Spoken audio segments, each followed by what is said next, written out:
Level 1. The discovery. You're 11 months old, and your parents are standing behind you banging pots together as hard as they can. You don't flinch. You don't turn around. You keep playing with your toy like nothing happened, because as far as your brain is concerned, nothing did happen. This isn't a game. Your mother read online that babies should startle at loud, sudden noises by this age. You haven't been startling at anything. She tried clapping behind your head 3 days ago. Nothing. Yesterday, the smoke alarm went off accidentally while she was cooking, the kind of sound that makes adults jump out of their skin. You kept stacking blocks. Today is the pot test. 2 pots, slammed together 6 inches from your ears. You don't even glance over. Your parents schedule an appointment that afternoon. The pediatrician runs a basic hearing screen in the office. The results aren't good. A referral to an audiologist follows. 2 weeks later, you're sitting in a soundproof booth with tiny headphones on, and a specialist is running a series of tests with names your parents have never heard before. Otoacoustic emissions. Auditory brainstem response. Pure tone audiometry. The results come back consistent across every test. Profound sensorineural hearing loss in both ears. You were likely born this way. Nobody caught it sooner because you looked, smiled, and reacted to the world exactly like any other baby. You just never reacted to sound because sound was never there to react to. Roughly 90% of deaf children are born to hearing parents. Parents with zero firsthand experience of deafness, no fluency in sign language, no community to immediately lean on. Your parents are now part of that 90%. They go home that night and sit at the kitchen table for hours, not talking, just thinking. Their child can see them, can smell dinner cooking, can feel a hug. Their child has never once heard their voices and may never hear them at all. Your older sister, 6 years old, asks why everyone's being so quiet. Your mother tries to explain it simply. Your sister thinks about it for a moment, then says she'll just talk to you with her hands instead, like in the cartoon she watched once where a character used sign language. It's a small thing, a 6-year-old's offhand comment, but it's the first time anyone in the house says out loud what the next 18 years are actually going to look like. Level 2. The decision. You're 14 months old now, and your parents are facing a choice that will shape the rest of your life, and they have to make it fast, because the earlier certain interventions happen, the better they tend to work. Option 1. Cochlear implants. Surgically implanted devices that bypass the damaged part of your inner ear entirely and send sound signals straight to your auditory nerve. They won't give you hearing exactly like a hearing person's hearing, but for many deaf children, especially those implanted young, they can open up access to spoken sound and language. Option 2. American Sign Language. Full immersion. No surgery. Building your entire world around a visual manual language instead of trying to manufacture access to a sense you don't have. Many families do both. Yours decides to as well. You're scheduled for cochlear implant surgery at 16 months old, and your parents start taking ASL classes immediately, determined that whatever happens with the implants, you'll have a real language from day one, not just an attempt at one. The surgery itself takes about 3 hours. A surgeon drills a small channel into your skull, behind your ear, and threads a thin electrode array into your cochlea. A receiver is placed under your skin. You go home the same day, groggy, with a bandage wrapped around your head. 4 weeks later, the external processor is activated for the first time. Your mother is recording on her phone. The audiologist switches it on. You don't smile. You don't cry. You look startled, confused, slightly distressed, and then you reach up and try to pull the device off your ear. This is normal. What you're hearing isn't sound the way a hearing person understands sound.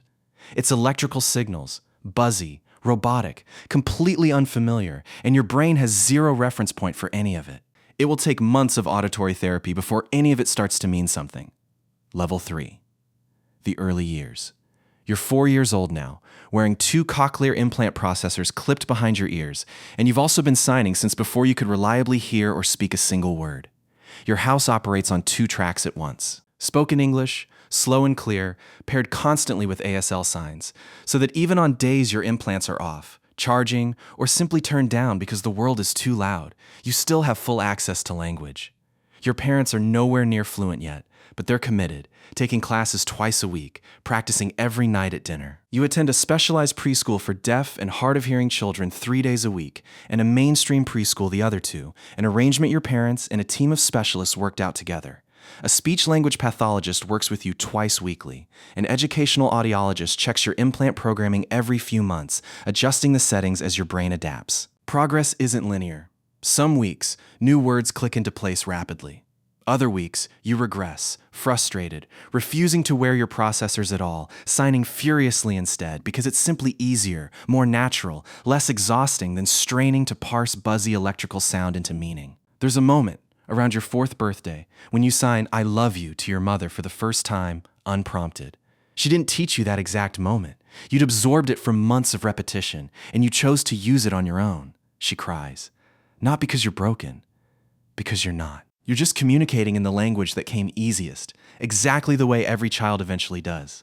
The implants themselves come with their own daily maintenance, batteries that need swapping, magnets that occasionally pop off and get lost under furniture, a backup processor your parents keep in the car in case the primary one fails midday. One afternoon at the park, the magnet falls off and disappears into the sandbox.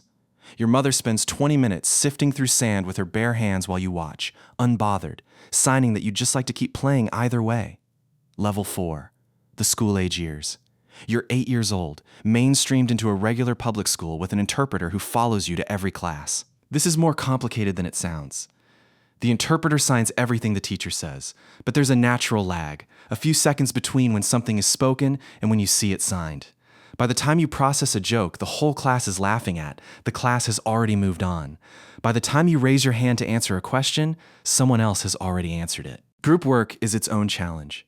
Hearing kids talk over each other constantly, voices overlapping, side conversations happening simultaneously, all of it nearly impossible for an interpreter to fully capture, let alone for you to follow in real time, even with implants.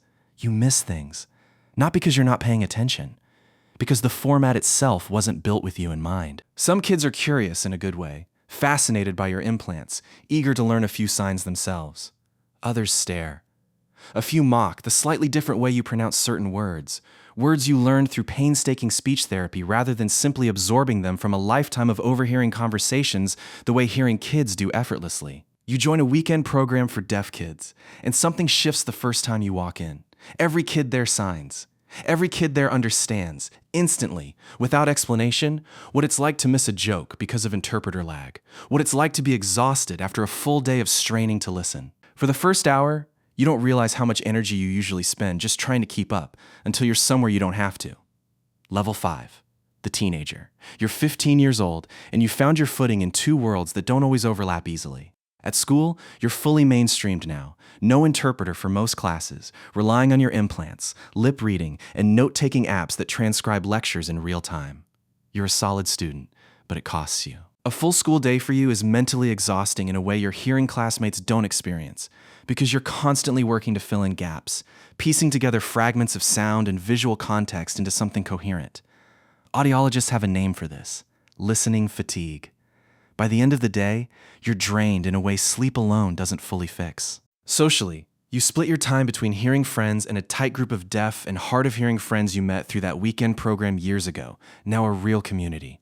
With your deaf friends, conversation flows the way it's supposed to. No lag, no straining, no exhausting mental math.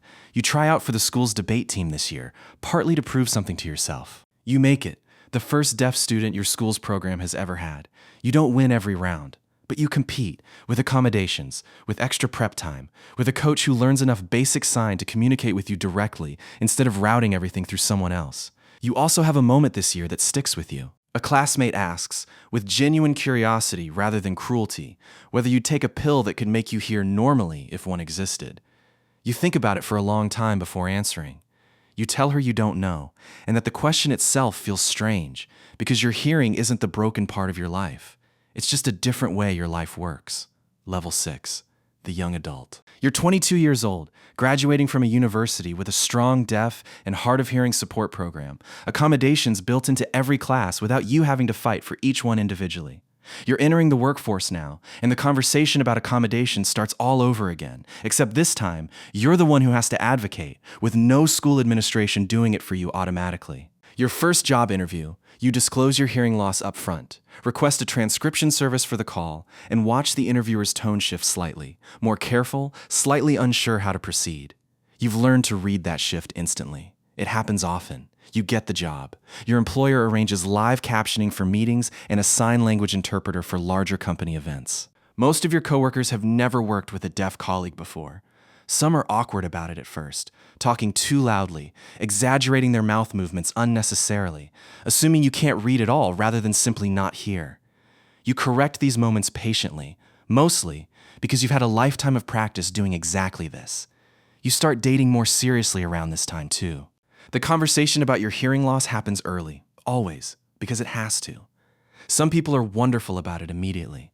Others disappear after the second date, overwhelmed by something they don't understand and aren't willing to learn. You've stopped taking that personally. It says more about them than it does about you. There's a fire drill at the office one afternoon, alarms blaring through every speaker in the building, and you don't hear a single second of it. You only know something's happening because a coworker taps your shoulder and points at everyone filing toward the exit. It's a small moment, over and under a minute, but it crystallizes something you've known your whole life. Safety systems, alert systems, the entire architecture of how a building tells people something is wrong, all of it assumes sound is the only way information travels. Your company adds strobe light alarms to the building the following month after you bring it up. It's a small fix. It shouldn't have taken you pointing it out for anyone to think of it first. Level 7. The reflection. You're 30 years old now, comfortable in your own life, your own communication style, your own identity. People still ask you sometimes, usually well-meaning, whether you wish you could hear normally. You used to feel obligated to give them the answer they expected. Now you just tell them the truth. Deafness was never the tragedy people assume it is. The real difficulty was never the silence itself. It was a world that wasn't built to include you. One interpreter lag, one mumbled instruction, one assumption at a time. You think back often to that pot-banging test at 11 months old, the moment your parents first realized something was different. You think about the surgery, the months of auditory therapy, the years of straddling 2 languages, 2 communities, 2 ways of moving through a single life. None of it was easy. All of it built who you are now. You've learned something most hearing people never have to learn. That communication isn't really about sound at all. It's about whether 2 people are willing to meet each other halfway, whether that's through speech, through sign, through patience, through actually paying attention. Most people who can hear perfectly fine never once have to think about that. You've thought about almost nothing else your entire life. And somewhere right now, a set of parents is standing behind their 11-month-old, banging 2 pots together as hard as they can, watching, waiting, hoping for a flinch that isn't going to come. They don't know yet what that silence means. They're about to find out the same way yours did. And in a few years, that child will be building the exact same 2-track life you did. One language stacked on another, one world stacked on another, until both of them simply become home.